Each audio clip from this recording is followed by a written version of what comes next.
You are uniquely qualified to take care of you.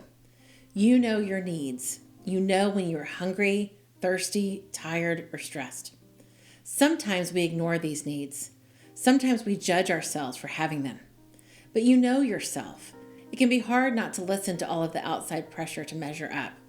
Sometimes quiet reflection, prayer, or meditation can help you listen to yourself. Sometimes all it takes is a deep breath.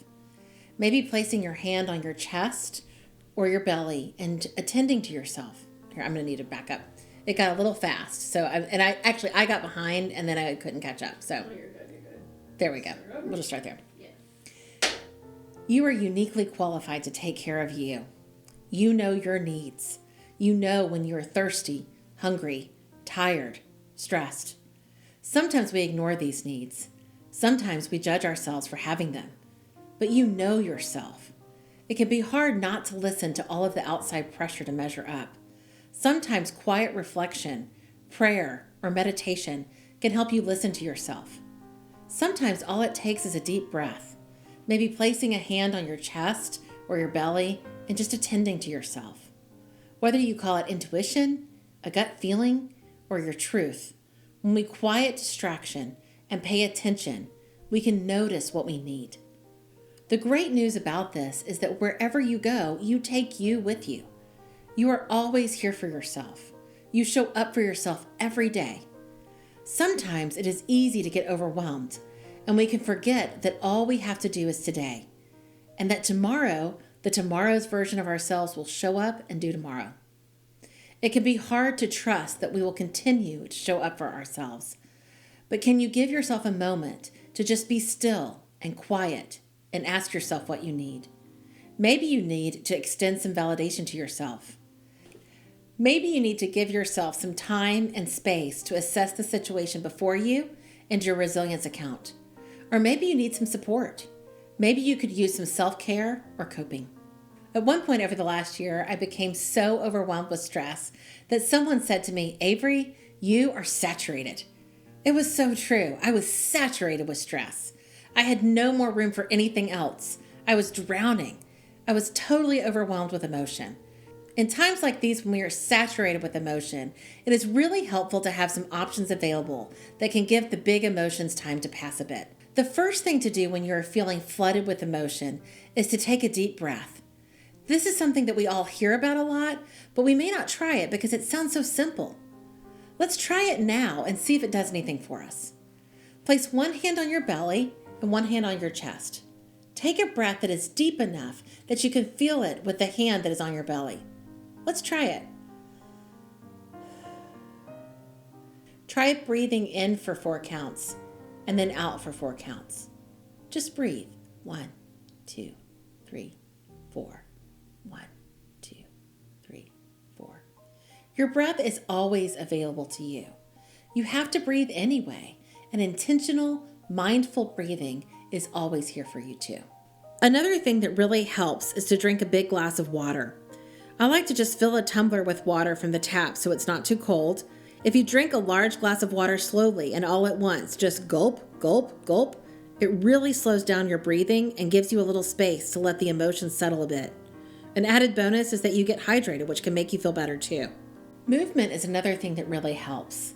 Sometimes we think of movement as something that is only available to us in an exercise class or a gym, or when we are working out. But movement is always available to us.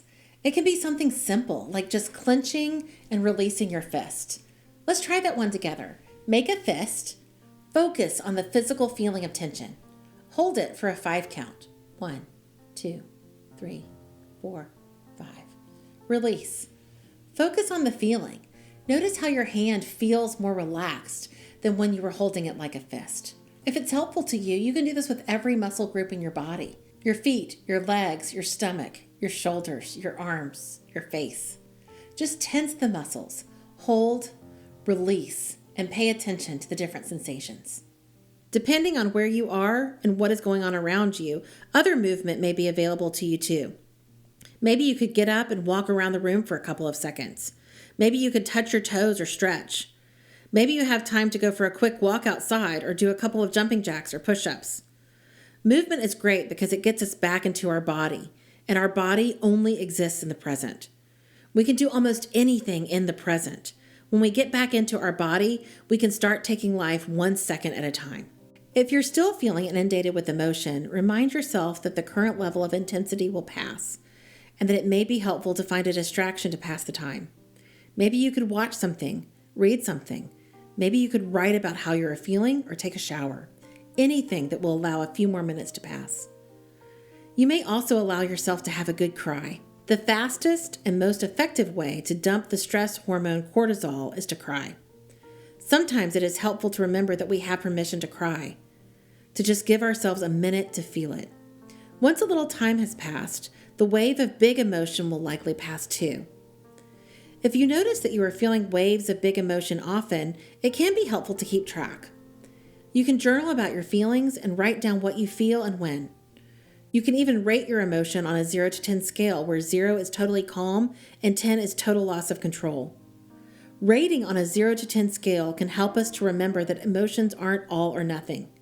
You aren't totally calm or totally out of control. It isn't 0 or 10. There are steps in between. Rating can also help you decide what kind of strategies you need to help you cope. If you are feeling very upset and approaching the loss of control level, you may have to leave the situation in order to get yourself calm.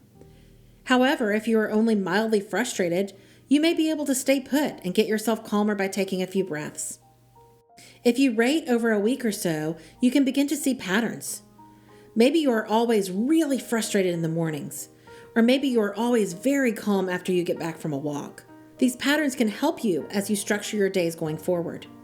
If you are always really frustrated in the mornings and always very calm when you get back from a walk, could you wake up 30 minutes earlier and get a quick walk in before you start your morning?